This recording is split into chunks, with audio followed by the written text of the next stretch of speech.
gentlemen, welcome to Jay's Geek House, and more importantly, welcome back to the HD Reality Check. It's been about a year, well, actually a little more than a year, since April 2nd of 2015, when I last talked about this response to Zaran Isarak's HD Rants and HD Rants 2, a response slash counterpoint slash booyah to some of the things that he was flipping his lid about several years ago, with the whole thing that people are saying about Blu-ray, whether Blu-ray was going to become the new DVD or take over the world or become a new standard, da-da-da-da-da. And one of the points that I made was that time has told. And this was last year. Fast forward to this year, time has told even more.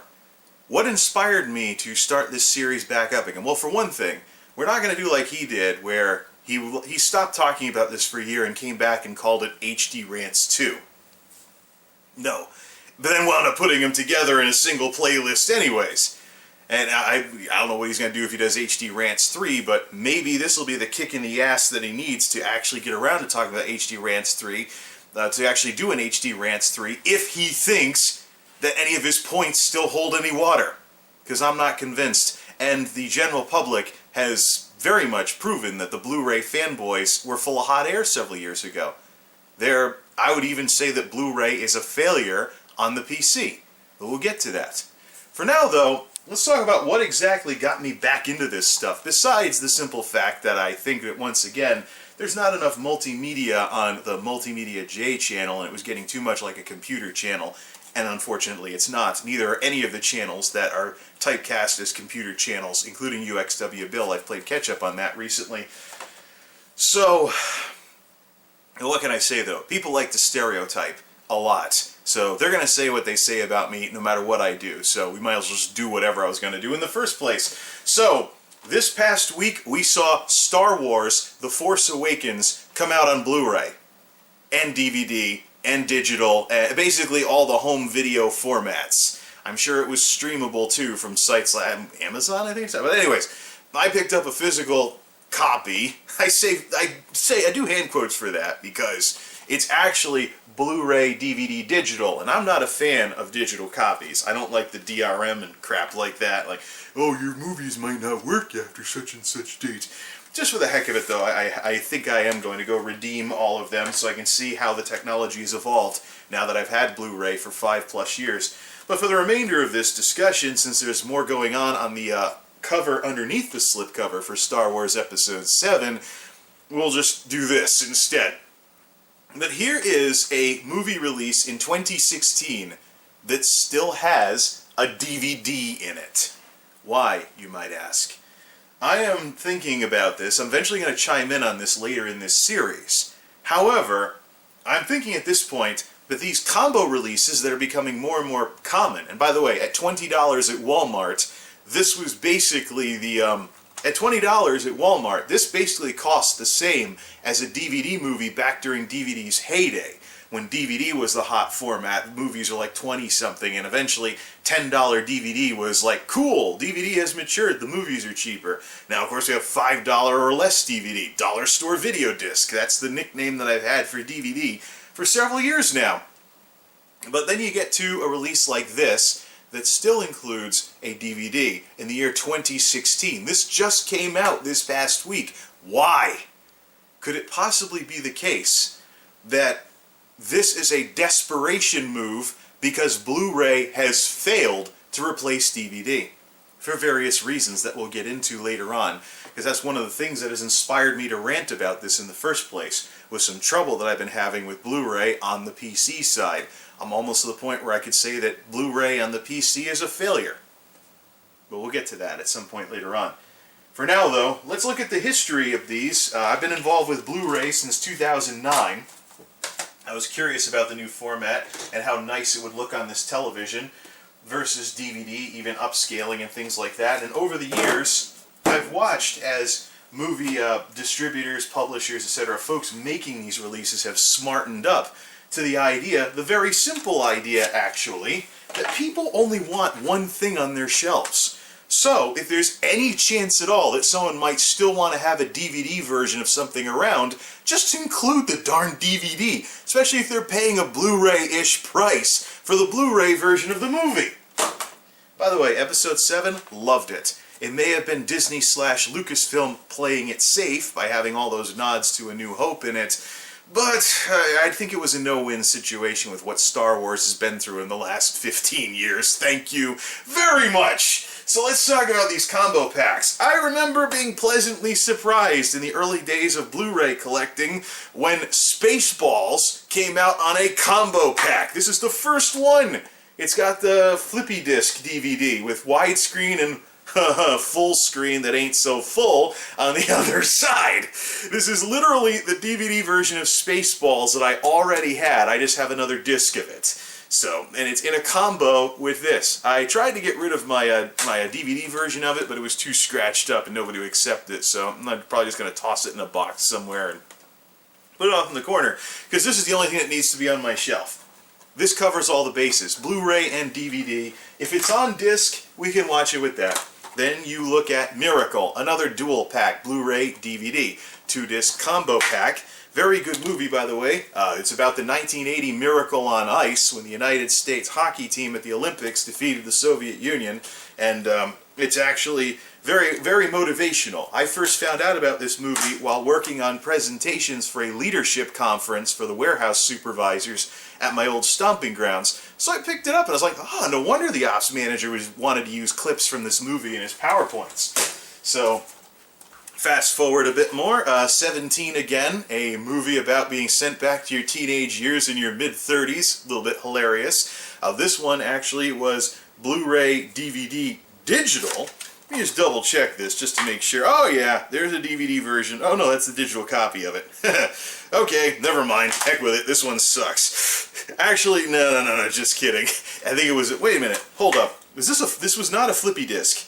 No, actually the DVD does play, it just has the digital copy and like the extended data partition on it or something. But yeah, it's Blu-ray, DVD, digital as well for people that were starting to watch lots of movies on their phones. And what's this thing coming out I don't know what that is, but I'll check it out later. I think it's the code for the digital copy that I didn't want to have fall out of this thing, so yeah.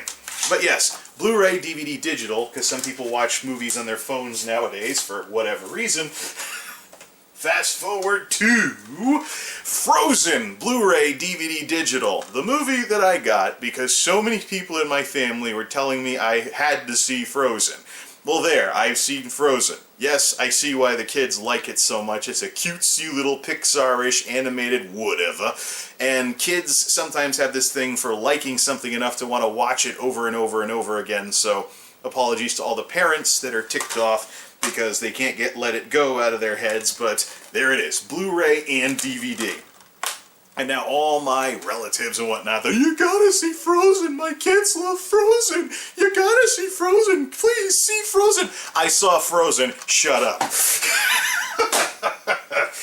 Now that's the thing, that's a couple of years ago, right? Now we get to last year, with some movies that I was looking forward to seeing the Blu-ray release of, because there's no good theaters left around here anymore. It's a road trip to see a movie in a theater. Yes, I am still out in the woods to that extent. Jurassic World, Blu-ray, DVD, digital.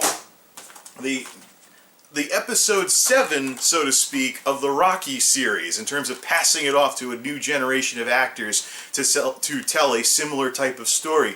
Creed, Blu-ray, DVD, digital. And of course, since I've been a Charlie Brown fan all my life, and there finally was a movie for it, the Peanuts movie, Blu-ray, DVD, digital. And now we get to this year, solidly this year, I might add, Star Wars Episode 7, Blu-ray, DVD, digital. How come in 2016, in April of 2016, there are still DVDs in these combo packs? Why? I'm thinking about it, and I'm about to say that it's an acknowledgement of Blu-ray's failure to replace DVD. But why? Well, I said I wasn't going to use a slipcase. Why would Blu-ray have failed to replace DVD? Well, some of it's the DRM. We'll talk about that at some point later on, especially on the computer side. But more importantly, there's the issue that Zara and Isaac was talking about years and years ago, where people were saying that upscaled DVD was fine. Or a term that I used a couple of weeks ago, several weeks ago actually, maybe it's a couple of months ago, depending on when you want to define couple of months. But I talked about analog audio, and I talked about records and cassettes being good enough. And people playing around with analog audio because they've learned how to make it sound almost as good as the digital stuff that's out there today, and they're like, good enough. And what I went through in the 1990s, when my folks tried to get me to listen to cassettes before I finally got them to start buying me CDs, I had, cassettes were good enough. Today, we're seeing this phenomenon with DVDs being good enough, or streaming being good enough. But why on earth is a supposedly transitional format still being released in combo packs in 2016 in April? Now, some of it, of course, is due to, you only have one thing to put on your shelf for episode 7 and you're done. No matter what it is, whether you have problems with the Blu-ray or you have grandma who still only has a DVD player and won't get Blu-ray because my eyes are bad, I wouldn't be able to see the extra detail anyways. If you've got someone like that, you can still bring the movie over and watch it. It's just going to be DVD and hopefully upscaled so it doesn't look like a painting compared to what's out there today. But then there's the issue with DVD being good enough because of things like, well, hard science. Sadly, the multimedia world is not immune to pseudoscience. It is not immune to the same crap that powers the anti-vax movement and other assorted controversies that have come up as of late, like when diseases that were once completely wiped out in the developed world have suddenly started having outbreaks again because people are believing stuff that folks say on the internet that isn't exactly so. Now, we don't have stuff like measles outbreaks happening because of Blu-ray fanboys being wrong. However, there is still pseudoscience going on here. And most importantly, a lack of common sense in the name of some mathematical superiority of Blu-ray over DVD or even streaming for that matter. Here's the thing. I watched this in the PlayStation 3 on Blu-ray. It was awesome. Last night, in anticipation of having this discussion, I watched the DVD version of this from the couch on this television through the PlayStation 3 upscaled. Other than seeing the fuzziness around the edges of everything, if I looked for it, I still enjoyed the movie. The DVD version was good enough. There's a couple of things in play here. One of them is that I was so far away from the screen that it was hard enough to see the improvements of 1080 over 720 because the television is too small. I have a combo set up now where I can be from this distance, which I use for the PC type stuff, playing games, etc., and can see all the detail. If I want to watch some serious eye candy or get optimal surround sound, I'd be back here a little, because this is roughly equidistant between the front and back speakers. But if I want to kick back and relax on the couch, I lose all the extra detail because I'm too far away. There's actually some charts on when you can, if you either have 20/20 regular, 20/20 corrected vision, there actually have been studies done, double-blind tests and the whole 9 yards, on when people can stop seeing the improvements of 720p over standard def, of 1080 over 720, and of 4K over 1080. And they've come up with minimum TV sizes and maximum viewing distances before it doesn't really matter because you're going to have to strain to see it. And what happens when you're watching a movie? Are you straining to constantly see the extra detail? No, if it's good enough, you get wrapped up in the story. And this is something that I've been saying throughout the entirety of this HD Reality Check miniseries, is that content is king. The reason why DVD is still around is because you can still have an enjoyable experience with a DVD. Just sit far enough away. Sit back, just sit far enough away that the artifacts from DVD being lower quality no longer matter. Same thing with streaming too. Why has Blu-ray struggled against inferior bit rates in streaming? People want to watch their movies on their phones. They want to put their phones to a television. They want to do HD streaming. They don't want to mess with a disc anymore. People think that this is a dying medium just like the rest of the disc formats out there. They think that Blu-ray is the disc's last hurrah, even though there's new Blu-ray formats being released to allow 4K Blu-ray. People are still trying to update Blu-ray all these years later, when some people are going around saying it's a waste of money. Still. And it's for those kinds of reasons. Same exact thing as what happened with audio, and why inferior MP3s have been more popular than CDs with higher quality to them. And now we have lossless formats to try and close the gap between MP3s and CDs, but there's still MP3s all over the place. There's lossy digital music all over the place. Why? Because time and again, your listening experience is going to be suboptimal when it comes to audio. When you're listening in your car through car speakers, you're closer to one than the other, or something like that. You don't have a dedicated experience room, so to speak. You don't get the optimal experience. And I actually have been... I watch this on Blu-ray from a suboptimal position so I could relax on the couch and watch a movie. But the couch is too far away from a television of this size for me to really be able to see the difference. Even with my... Yes, I was wearing my glasses. I'm not trying to goof the results. And yes, my prescription's current. Most of the damage that I've done to my eyes was when I was staying up all night reading in college, doing all my homework. My prescription has barely moved in the last 10 years, and my optometrist has been like, whoa, you're lucky. Most people have vision go really haywire in that time period. I'm like, yeah, I know. I did most of the damage when I was in college. I was trying to graduate magna cum laude, and I succeeded. But with a cost. So... yeah, my dad didn't have to start wearing glasses until his 40s. I had my first pair at 22. Thanks, college! Or going to a decent school anyways, that wasn't too easy. So, anyways, that's another discussion entirely. But yeah, I don't mind there still being a DVD in here because Blu-ray still has a price floor. Blu-ray still has DRM issues, and Blu-ray on the PC is a total disaster. We'll talk about that later. But this long... after the industry is trying to make Blu-ray replace DVD, for DVDs to still be around, that can be chalked up as a failure on Blu-ray's part. Because it is. It was doom and gloom for DVD all those years ago, and now you can still find DVDs on major releases like this in April of 2016, and I think they still belong on here. I think they're always going to belong on here. Likewise with streaming. Now let's talk streaming in terms of being good enough.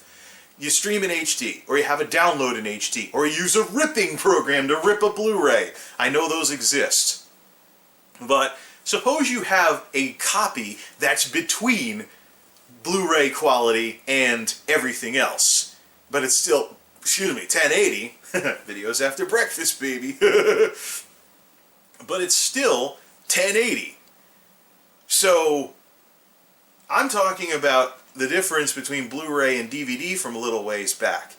If I was watching a digital high def with a lower bit rate than the Blu-ray, that would work. Now I'm talking about seeing fuzziness around the edges with Upscaled DVD, which is roughly 720p-ish in terms of quality, even though it's not really 720p, it's 480. So it roughly gets up to about 720-ish, crappy 720-ish, but from the couch, I was having to look to see the fuzziness around the edges of everything. And watching the Blu-ray on this 37 actually, 37-inch TV from over by the couch, which is roughly, if I'm here, I'm about halfway between the desk and the couch. So I was just far enough away. If I'd gone back a little further, leaned way back, put my feet up, it wouldn't have mattered. And that's why people are still buying DVDs. Because this place is small. A bigger, more medium-sized, mid-sized house with a decent-sized living room where you're sitting on a couch with the surround sound going every which way. I mean, if you have a TV of this size, that's too far back to really see the improvements of HD. You're just going to see the movie. So why put up with all the DRM, all the potential crippleware, especially when PC gaming had this happen several years ago and it didn't work and the industry responded. You don't see that kind of crap anymore, like the Star Force DRM and Securom and things along those lines. Remember late 2000s PC gaming? Well, today's Blu-ray is reminding me of that, except the movie industry has not responded in the same way as the gaming industry did. But that's another discussion entirely. But yeah, it is possible for DVD upscaled to be good enough. It's possible for streaming to be good enough. And just because Blu-ray is the highest quality mathematically doesn't mean it's always going to be the highest quality realistically. And that is why the inferior formats are still around and they're doing very, very well. DVD, still around in 2016. Imagine that. This is a release that just came out this past week. I like the movie, and I've seen it on both formats, and it came out at this time, and there's still a DVD in the combo pack. I should unlock the digital copy and see how good that looks. If that's 1080p digital, put it on the computer and watch it digitally, and see if there's a difference between this and the Blu-ray. At least after I reinstall some Blu-ray software and whatnot. I gotta change my plug-in drive anyways, because my plug-in drive for Blu-ray is having some power problems. Namely that the crappy Radio Shack 12-volt adapters I've been using are crappy and they keep kicking off. So I've got an idea. I'm gonna get a new enclosure for it. That'll be another video. That'll be a hardware video for later though. But for now though, the HD Reality Check is back in action. We're talking about counterpoints to what the Blu-ray fanboys said years ago. And you know what? I regret nothing. YOLO it up, baby. So, I mean, we've had release after release after release of Blu-ray, DVD digital, or Blu-ray and DVD. I don't see DVD going anywhere. It's nice, mature, and it's everywhere. If you want people to not feel like they wasted their money because they bought a movie and it wouldn't play in their player, or they didn't want to download an update, or what have you, or their setup may not be optimal for seeing all the extra details in Blu-ray, there you go. Blu-ray, DVD, digital. Call it a day. Save the Blu-ray only stuff for the bargain bins. Oh, wait a minute. I have seen Blu-ray only stuff in the Walmart bargain bin. $7.88 a disc. Ain't that something? The remainder of this series is going to be the kick in the ass that probably, I hope it's the kick in the ass that gets Zeranizer to do HD Rants 3, but that assumes that any of his, or any Blu-ray fanboy for that matters, points still hold any water after this is all done, which I highly doubt is going to be the case. Well, the HD Reality Check is back in action. A year ago, I was talking about how time has told. It's been a year, time has told even more. In April of 2016, DVD is still somewhere to be found. And not just the dollar stores. Till next time, this is MultimediaJay signing off. Thanks for stopping by.